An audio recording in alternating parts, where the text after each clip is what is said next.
Entertainment தயாரிப்பில் தளபதி விஜய் நடிப்பில் வெங்கட் பிரபு இயக்கத்தில் தி கோட் உலகமெங்கும் வெற்றி நடை போடுகிறது. போன ஜென்மத்துல செஞ்ச பாவத்தினாலதான் இந்த ஜென்மத்துல மாற்றுத்திறனாளிகளா பிறகுறாங்கன்னு சொல்லிட்டு சர்ச்சைக்குரிய வகையில பேசியிருந்தாரு மகாவிஷ்ணு. இப்ப கைதாகி சிறையில இருக்காரு. இதுக்கு எப்படி ஒரு அரசாங்க பள்ளிக்குள்ளார இந்த வகையில சர்ச்சைக்குரிய பேச்சாளர் அனுமதிக்கலாம், பகுத்தறிவு இல்லாம பேசலாம்னு சொல்லிட்டு ரிசைன் அன்பில் மகேஷ் பொய்யாமொழிங்கிறது பயங்கர ட்ரெண்ட்லாம் ஆயிருந்தது. சரி, அமைச்சர் பெருமக்கள் ரொம்ப கரெக்டா பேசுறாங்கன்னு பாக்குறப்ப ஒரு அமைச்சர் பிற்போக்குத்தனமா பேசியிருக்காரு, அதுவும் மாணவர்கள் மத்தியில் அரசாங்க பள்ளி கூடத்துல போய். அப்ப ரிசைன் அவர் பேரையும் போட்டு ஹேஷ்டேக் போடுவாங்களா? இப்பதான் அந்த வீடியோக்கெல்லாம் வெளியே வர ஆரம்பிச்சிருக்கு. யாருன்னா இப்ப இருக்கிற கைத்தறித்துறை அமைச்சர் காந்தி. காந்தி வன்னிவேடு ஆண்கள் மேல்நிலை பள்ளியில இலவச சைக்கிள் சீருடை எல்லாம் கொடுப்பாங்கல்ல, அந்த நிகழ்ச்சியில கலந்துகிட்டவர். இப்ப நிறைய பேர் ஆண்களா பறந்துருப்பீங்க, அதுக்கு காரணம் போன ஜென்மத்துல உங்க பெற்றோர்கள் செய்த பாவம் தான். பெண்களா பிறந்திருக்கீங்க, அதுக்கு போன ஜென்மத்துல உங்க பெற்றோர்கள் செய்த புண்ணியம் தான் அப்படின்ட்டு பாகுபாடு படுத்தி பேசியிருக்காரு. மேபி இப்ப அவரே பிறந்தது அவங்க பெற்றோர்கள் பண்ண பாவத்தினாலதானா காந்தி பிறந்தாரு? இல்ல, அவரோட மகன் வினோத் காந்தி வேற இருக்காரு, அவரை வச்சு எதுவும் பேசியிருக்காரா? ஆமா, வினோத் காந்தி சர்ச்சையில் அடிக்கடி சிக்குவார். நம்மளே வினோத் காந்தி பத்தி நிறைய டைம் பேசியிருக்கோம். ஏன்னா நிறைய அமைச்சர் பெருமக்களுக்கு மகன்கள் மகள்லாம் இருக்காங்க. அவ்வளவுதான் சர்ச்சையில மாட்டினாங்க நம்ம பேசுவோம். வினோத் காந்தி பத்தி பேசியிருக்கோம்னா எந்த அளவுக்கு துன்பப்பட்டிருக்காரு நம்மளால புரிஞ்சுக்க முடியுது. அதுக்குன்னு உங்க சொந்த கதையை பொதுமைப்படுத்தி பிற்போக்குத்தனமா ஆண்கள் பெத்துட்டாலே பாவம் தான் அப்படின்னு அடிச்சு கூடாதுல்ல. அப்ப நம்ம அப்பா அம்மா போன ஜென்மத்துல புண்ணியமா பண்ணி பாவமா பண்ணிருக்காங்க. அதானே, என்ன இதெல்லாமா பகுத்தறிவுல வருது?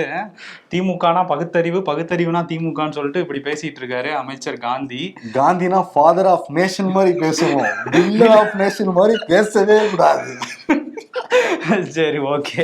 அது சரி, இப்ப ரிசைன் காந்தின்னு சொல்லுவாங்களா இல்ல காந்தியோட பதவியே பறிபோகும்லாம் பேசிக்கிறாங்களே? ஆமா வருண், அமெரிக்கா போயிருக்கிற முதலமைச்சர் மு.க. ஸ்டாலின் வீடியோ கான்பரன்ஸ் மூலமாக உதயநிதி ஸ்டாலின், தங்கம் தென்னரசு, KN எல்லாம் பேசியிருந்தாரு.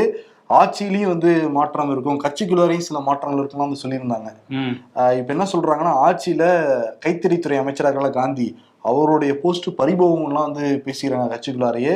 அதே மாதிரி கனிம வளத்துறை வச்சிருக்காரு துரைமுருகன், அந்த பதவியும் அவர்கிட்ட புடுங்கப்படலாம்லாம் சொல்றாங்க. துரைமுருகன் தான் உறுதியா காந்தியோட போஸ்டிங்க வாங்கிடணுங்கிறதுல குறியா இருக்காராம்.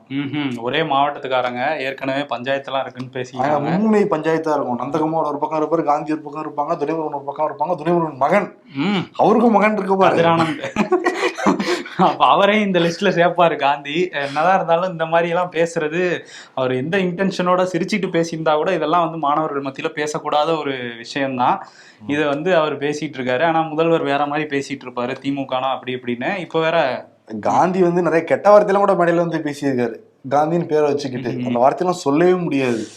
தனிப்பட்டவரோட யாரும் சொல்லிக்க மாட்டாங்க. அது பொது மேடையிலே பேசுறவரு காந்தி. அப்பேற்பட்டவர் அமைச்சராகி வச்சிருக்காங்க இவங்க. ஆமா, அமைச்சராக்கி இருக்காங்க. இதுல நீங்க சொன்ன மாதிரி காந்தியை பத்தி நம்ம பேசுனதோட வினோத் காந்தியை பத்தி தான் அதிகமா பேசியிருக்கோம். சரி, ஓகே. இப்ப திரும்ப முதல்வருக்கு வந்தோம்னா, அவர் அங்கிருந்து கையெழுத்தெல்லாம் போட்டுட்டு இருக்கேன், அரசு பணி தொய்வில்லாம நடந்துட்டு இருக்குன்னு வீடியோஸ் எல்லாம் போட்டிருந்தாருல.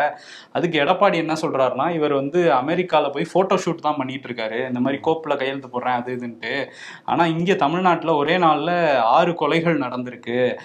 3 வருஷத்துல மு.க. ஸ்டாலின் ஒரு மிகப்பெரிய சாதனை பண்ணியிருக்காரு. அது என்னன்னா, சட்டம் ஒழுங்கை பின்னோக்கி எடுத்துட்டு போயிட்டாரு, தமிழ்நாட்டுல ரொம்ப மோசமா இருக்கு பாதுகாப்பு அப்படின்லாம் சொல்லி பேசியிருக்காரு.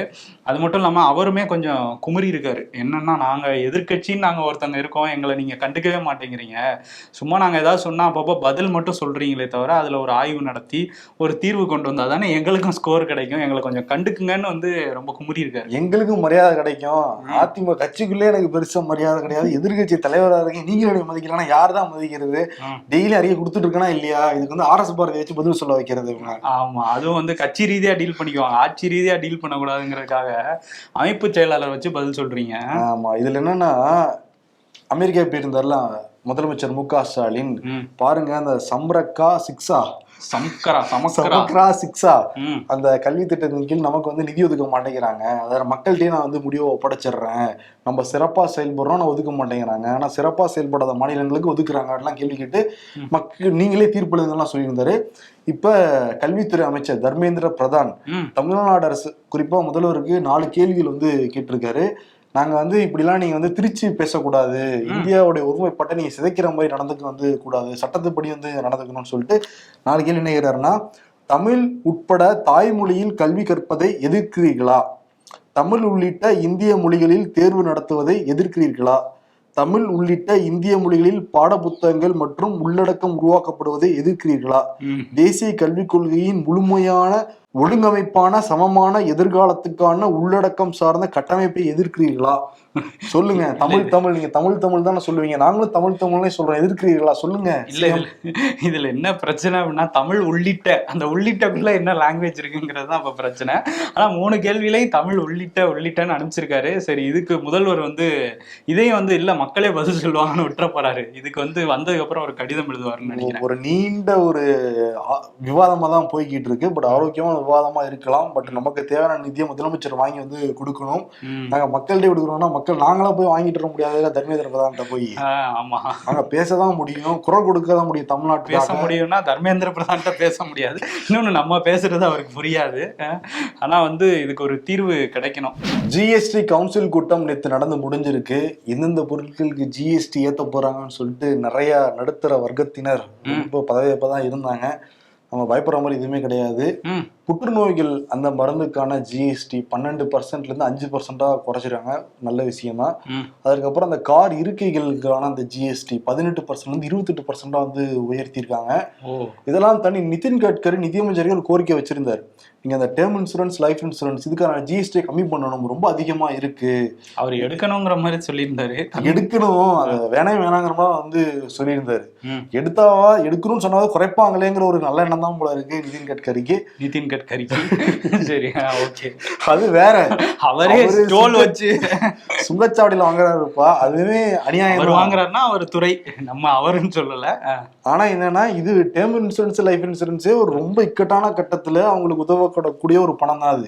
அதுலயும் போய் ஜிஎஸ்டிங்கிறது ஏத்துக்கவே முடியாது இல்ல. அதுவும் நியாயமான கோரிக்கையா தான் இருக்கு. மக்களின் சிறப்பா தான் வச்சிருக்காரு நிதின் கட்கரி. இப்ப என்ன பண்ணிருக்காங்கன்னா, ஒரு அமைச்சரவை குழு வந்து ஏற்படுத்திருக்காங்களா இது ஆராயறதுக்காக. தமிழ்நாடு, கேரளா உள்ளிட்ட நிறைய மாநிலங்கள்ல போய் ஆய்வு பண்ணி அக்டோபருக்குள்ளார அதோட அறிக்கையை வந்து கொடுக்கணும்னு சொல்லிருக்காங்க.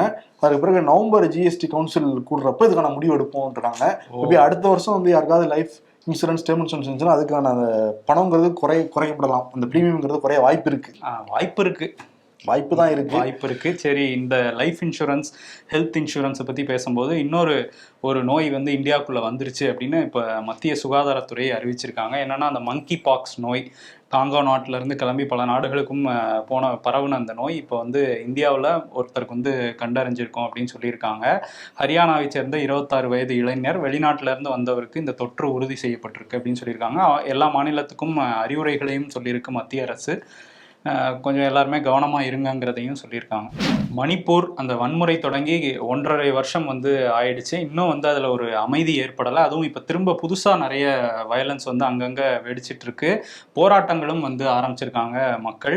இந்த வன்முறைகளுக்கெல்லாம் கடந்த மாத இறுதியில் வெளியான ஒரு ஆடியோ தான் காரணம் அப்படிங்கிற மாதிரி செய்திகள் வந்துட்டு இருக்கு. இந்த ஆடியோ வந்து இந்த மணிப்பூர் வன்முறை தொடர்பாக மத்திய அரசு ஒரு கமிட்டி அமைச்சிருக்காங்க விசாரிக்க. அந்த கமிட்டியில் தி ஒயர் ஊடகம் வந்து சமர்ப்பிச்சிருக்காங்க. அந்த ஆடியோவில் பிரேன் சிங் வந்து சில விஷயங்கள் பேசியிருக்காரு. என்னன்னா, அமித்ஷா வந்து வந்தார்ல, அந்த வன்முறை ஆரம்பிச்ச சில நாள்ல அங்கே போய் ஒரு 3 நாள் இருந்தாரு. அந்த டைம்ல இவர்கிட்ட சொன்னாராம் பிரேன் சிங்கிட்ட, நீங்க வெடிகுண்டுகள்லாம் பயன்படுத்தக்கூடாது, இந்த கலவரத்தை அடக்குறேன் அப்படிங்கிற பேர்ல அப்படின்னு சொல்லியிருக்காரு. அவர் கிளம்புனதுக்கு அப்புறம் இவர் வந்து அங்க உள்ள கமாண்டோக்கள் கிட்ட சொன்னாராமா, இல்ல நீங்க வந்து வெடிகுண்டுகளை வெளிப்படையா பயன்படுத்தாதீங்க, மறைமுகமா பயன்படுத்துங்க, நானே ஆர்டர் போட்டேன்னு அது ஒரு கெத்தா அதுல பேசுறாரு. அதே மாதிரி அந்த மெய்த்தி இனக்குழுவுக்கு ஆரம்பத்துல இருந்தே இவர் சப்போர்ட்டா தான் இருக்காரு. 4000-5000 துப்பாக்கிகள் வந்து திருடப்பட்டிருக்கு. அது வந்து மெய்த்தி இனக்குழுவை காப்பாற்றுற மாதிரி நான் தான், அவங்க திருடி இருந்தாலும் நான் தான் அவங்களை காப்பாற்றிருக்கேன். ஒருவேளை இந்த திருட்டுக்கெல்லாம் அரெஸ்ட் பண்ணாங்கன்னா ஃபஸ்ட்டு என்னையே தான் அரெஸ்ட் பண்ணணும், அதனால நம்ம ஆட்கள்லாம் கொஞ்சம் அமைதியாக இருங்க, அப்புறம் பார்த்துக்கலாங்கிற மாதிரிலாம் அந்த ஆடியோவில் வந்து பேசுகிறாரு. அப்போ திருட்டே கிடையாது, இவரே கொடுத்துருக்காரு. ஆமாம், ஆயுதம் ஏந்தி போராடுங்க, அந்த மக்களை கொள்ளுங்க அப்படின்னு. ஆமாம், இது வந்து ஒரு மாநில முதல்வர் இப்படிலாம் பண்ணலாமாங்கிற கேள்விகள் எதிர்கட்சிகள் வச்சுட்டு இருக்காங்க. ஆனால் இவங்க தரப்பில் என்னன்னா, இது வந்து போலியான ஆடியோ அப்படின்னு வந்து சொல்லிட்டு இருக்காங்க. ஸோ இந்த ஆடியோ தான் வந்து குக்கி இனக்குழுவை கொஞ்சம் கோவப்படுத்தியிருக்கு, அதனால வன்முறைகள் திரும்ப வெடிச்சிருக்கு அப்படின்னு சொல்றாங்க. இப்போ வந்து நேற்று இரவு வந்து பெண்கள் தீபம் ஏந்தி வந்து போராட்டம் நடத்தியிருக்காங்க, சீக்கிரம் அமைதி இங்கே வரணும் அப்படின்னு சொல்லிட்டு. ஏன்னா வந்து ட்ரோன், ராக்கெட் லான்ச்சர்லாம் வச்சு இப்போ தாக்குதல்கள் நடக்கிறதா வர செய்தியெல்லாம் ரொம்ப அதிர்ச்சியாகவும் கவலையாகவும் தான் இருக்கு. உள்துறை அமைச்சர் அமித்ஷா எங்க போகணும்? இப்போ மணிப்பூருக்குள்ள போய் இறங்கி சமாதானப்படுத்தணும். இப்படி சர்ச்சைக்குறவோ இல்லை அவர் பேசியிருந்தாலும் பேசலாம்னா ஆய்வு பண்ணி தீர்வு வந்து ஏற்படுத்தணும். 1.5 வருஷமா அங்க வந்து தீர்வே வந்து எட்டப்படாம தான் இருக்கு. ஆனா அவர் எங்க போயிருக்காருன்னா அமித்ஷா மகாராஷ்டிராவுக்கு போயிருக்காரு. அங்கதானே தேர்தல் நடக்குது. ஆமா, தேர்தல் வரப்போது இந்த தேர்தல் தேதி அறிவிக்கல, அதுக்குள்ள கூட்டணி ஃபார்ம் பண்ணிடணும், 288 தொகுதியிலையும் தொகுதி உடன்பாடு வந்து ஏற்படணும் அப்படின்னு சொல்லிட்டு இப்ப அஜித் பவார் சரத்பவார்கிட்ட போற மாதிரி ஒரு சுச்சுவேஷன் இருக்குல்ல. உடனே அஜித் பவாரை சமாதானப்படுத்துறதுக்காக வந்தாராங்கிற ஒரு கேள்வி வேற இருக்கு. ஒருத்தர் வேற கட்சிக்கு போயிடக்கூடாதுன்னு இருக்கிற ஆர்வம் வந்து மக்கள் மத்தியில ஒரு வன்முறை ஏற்படக்கூடாதுங்கிற ஆர்வம் கம்மியாக இருக்குங்கிறதுலாம் புரிஞ்சுக்க முடியுது. நேற்று வந்து தேவேந்திர ஃபட்னாவிஸ், அஜித் பவார், பிரஃபுல் பட்டேல் அவங்க கோஷ்டியில் யார் யாரும் எல்லாத்தையும் சந்திச்சு தனித்தனியாக வந்து பேச்சுவார்த்தை நடத்தினா சொல்றாங்க. ஆஃபீஸில் என்ன பேசினாங்கிற ஒரு அறிக்கை வெளிப்படையாக வரலை. ஏன்னா சட்டமன்ற தேர்தலை பற்றி தான் பேசிடுறாங்கன்னு எல்லாருமே சொல்றாங்க. பார்ப்போம். ராகுல் காந்தி அமெரிக்கா போயிருக்காரு. அமெரிக்கால டெக்சாஸ் மாகாணத்துல இந்தியாவுடைய வம்சாவளியர்கிட்டயும் வந்து பேசியிருக்காரு. பல்கலைக்கழக மாணவர்கிட்ட வந்து பேசியிருக்காரு. பல்கலைக்கழக மாணவர்கிட்ட வந்து பேசுறப்ப இந்தியாவில திறமையாளர்களுக்கு மரியாதையே கிடையாது, இந்தியாவில ஏகப்பட்ட திறமையாளர்கள் இருக்காங்க, ஆனா மதிக்க மாட்டேங்கிறாங்க இங்க இருக்கிற அரசாங்கம், அதனால கிளம்பி வந்துடுறாங்க வேற நாட்டுக்கு. இன்னொரு பக்கம் என்ன நடந்துகிட்டு இருக்குன்னா, ஏகலைவன் துரோணாச்சாரியாரோட கதை தான் இந்தியாவில் நடந்துகிட்டே இருக்குன்னு சொல்லிட்டு அதையும் குறிப்பிட்டிருந்தாரு. அதே மாதிரி பொதுமக்கள்கிட்ட வந்து பேசுறப்ப என்ன சொல்லியிருந்தாருன்னா, பெண்களுக்கான பாதுகாப்பு இந்தியாவில் கம்மியாகிக்கிட்டே இருக்கு, பெண்களுக்கான இடஒதுக்கீடுங்கிறது கண்டிப்பா வரணும் இந்தியாவில். ஆனா இங்க இருக்கிற பிஜேபி RSS என்ன நினைக்கிறாங்கன்னா, பெண்கள் வந்து வீடு கூட்டணும், அவங்க வந்து சமைக்கணும், குழந்தைகளை பார்த்துக்கணும், அவங்க பொருளாதார ரீதியா மேம்படக்கூடாது, அவங்க வந்து பிசினஸ் பண்ணக்கூடாது, அரசியல் வரக்கூடாதுன்னு தான் அவங்களோட கொள்கையா இருக்கு. இதெல்லாம் நம்ம சேர்ந்து உடைக்கணும் அப்படின்ட்டு கோரிக்கைலாம் வச்சிருக்காரு. அமெரிக்கால இருக்கிற இந்திய மக்கள் கிட்ட கோரிக்கை வச்சிருக்காரு. ஆனா பிஜேபி என்ன சொல்றாங்கன்னா, ராகுல் காந்தி இந்தியாவை பத்தி அவதூறு பரப்புறதுக்காக தான் இப்போ அமெரிக்காக்கே போயிருக்காரு. அவருக்கு RSSோட அந்த அருமை தெரியாது, இந்த மாதிரி துரோகிகளுக்கு அப்படின்னு சொல்லி ராகுல் காந்தியை துரோகி அப்படின்லாம் சொல்லி பேசிட்டு இருக்காங்க. மகாராஷ்டிரால அடுத்தடுத்து இந்த மாதிரி கார் விபத்துகள், இரவு நேரத்துல இந்த பார்ட்டி பண்ணிட்டு வரும்போது நடக்கிற ஆக்சிடென்ட்கள் தொடர்கதையா தான் இருக்கு. இப்போ என்னன்னா, மாநிலத்துல ஏற்கனவே பாஜக ஒரு கூட்டணி அமைக்க ரொம்ப பிரச்சனையில போயிட்டு இருக்காங்க. அதுல மூழ்கிட்டார் போல பாஜக மாநில தலைவர் சந்திரசேகர் பவன்குலே. ஏன்னா அவரோட மகனை வந்து கண்டுக்கல அப்படிங்கிறது தெரியுது. ஏன்னா அவர் மகன் சாக்கேத் அவர் தான் வந்து இப்போ ஒரு ஆக்சிடென்ட் பண்ணியிருக்காரு. நாக்பூரில் நைட்டு வந்து ஒரு பார்ட்டியை முடிச்சுட்டு நைட்டு 1 மணிக்கிட்ட இவரோட கார் வந்திருக்கு. நண்பர்களும் இருந்திருக்காங்க. வந்து இந்த கார் வந்து பல இடங்களில் மோதி பல கார்கள் வந்து சேதமாயிருக்கு. ஒரு கட்டத்தில் பொதுமக்களே அவங்கள நிறுத்தி பிடிச்சிருக்காங்க. பிடிச்ச போது 2 பேர் வந்து அரெஸ்ட் ஆகியிருக்காங்க. அவர் மகன் மட்டும் அந்த காரில் இல்லை, எங்கேயோ இடையில இறங்கி தப்பிச்சிட்டார் அப்படிங்கிற செய்தி வந்து வெளியாயிருக்கு. அதுவும் ஆளும் கூட்டணிக்கு நெருக்கமானவர்கள் தான் இந்த மாதிரி சம்பவத்தில் அடிக்கடி சிக்கிறதுனால இதையும் காங்கிரஸ் கையில் எடுத்து அரசியலாக மாற்றிருக்காங்க. ஓகே, இன்னொரு பக்கம் ஹரியானால தேர்தல் வந்து நடக்க போகுது. வினேஷ் போகத் உள்ளிட்ட முக்கியமான வீராங்கனைகள் வீரர்கள்லாம் வந்து இங்கே காங்கிரஸ் ஆதரவு வந்து கொடுத்துட்டு இருக்காங்க. ஆம் ஆத்மியும் காங்கிரஸும் சேர்ந்து போட்டியிடுமான ஒரு கேள்விலாம் இருந்தது. பட் காங்கிரஸை வெளிப்படையாக சொல்லலை, ஆம் ஆத்மி வெளிப்படையாக சொல்லலை. பட் ஆம் ஆத்மி வேட்பாளர்லாம் அறிவிச்சிருக்காங்க. இப்போ வந்து காங்கிரஸ் அந்த இந்தியா கூட்டணி ஹரியானால இல்லைங்கிறது தெளிவாக புரியுது. மார்க்சிஸ்ட் கம்யூனிஸ்ட் கட்சியோட பொதுச் செயலாளர் பல போராட்டங்களை முன்னின்று நடத்திய சீதாராம் யெச்சூரி அவர் வந்து உடல்நலக் குறைவு காரணமாக மருத்துவமனையில் அனுமதிக்கப்பட்டிருக்காரு. கொஞ்சம் சீரியஸாக இருக்குது அப்படிங்கிறது தான் அவர் தரப்புலன்னு சொல்கிறாங்க. இருந்தாலும் இதுலேருந்து அவர் சீக்கிரம் மீண்டு வரணும். அமெரிக்க அதிபர் தேர்தல் வந்து சூடுபிடிக்க ஆரம்பிச்சிருக்கு. ஏற்கனவே ஒரு விவாதம் 2 அதிபர் வேட்பாளர்களுக்கு இடையே நடந்தது. அந்த விவாதத்தாலேயே வந்து அவர் அதிபர் வேட்பாளராக இல்லாமல் போயிட்டாரு ஜோ பைடன். இப்போ வந்து ட்ரம்ப்புக்கும் கமலா ஹாரிஸுக்கும் நடக்க போகுது. இது நம்ம இந்திய நேரப்படி புதன்கிழமை காலை 6:30 மணி அளவில் நடக்கும் அப்படின்னு சொல்லியிருக்காங்க. இந்த விவாதத்தில் யார் ஸ்கோர் பண்ணுவா, ஏற்கனவே கொஞ்சம் ஒரு 2 பாயிண்ட் முன்னாடி இருக்காங்க அப்படின்னு சொல்கிறாங்க கமலா ஹாரிஸ். ஆனால் வந்து 2 பாயிண்ட் முன்னாடி இருக்கிறதெல்லாம் பெரிய விஷயம் கிடையாது, நாங்கள் முந்தி வந்துடுவோங்கிற நம்பிக்கையில் இருக்காரு ட்ரம்ப்பு. ஸோ விவாதத்தோட முடிவில் தான் நம்ம பார்க்க முடியும். அமெரிக்காவில் பயங்கர ஹாப்பினிங்காக இருக்கு. போகிறேன் முதலமைச்சர் அங்கே போயிருக்காரு, ராகுல் காந்தி அங்கே போயிருக்காரு, அங்கே விவாதம் வந்து நடக்க போகுது. கமல் கூட அங்கே இருக்காரு. ஆமாம், கமல் கூட அங்கே இருக்காரு. நேற்று வேற iPhone 16 வேற ரிலீஸ் ஆகியிருக்கு. அங்கே ஏகப்பட்ட ஹாப்பினிங் நடந்துக்கிட்டே இருக்கு.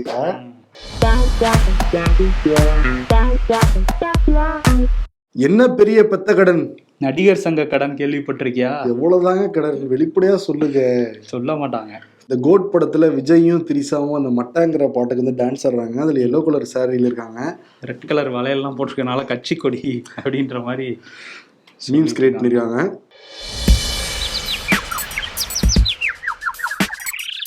கன்னித்தீவு கதைக்கு கூட ஒரு முடிவு வரும் போல இருக்கு. ஆனால் இந்த நடிகர் சங்க கடன்கள் மட்டும் முடிவுக்கு வராது போல இருக்கு.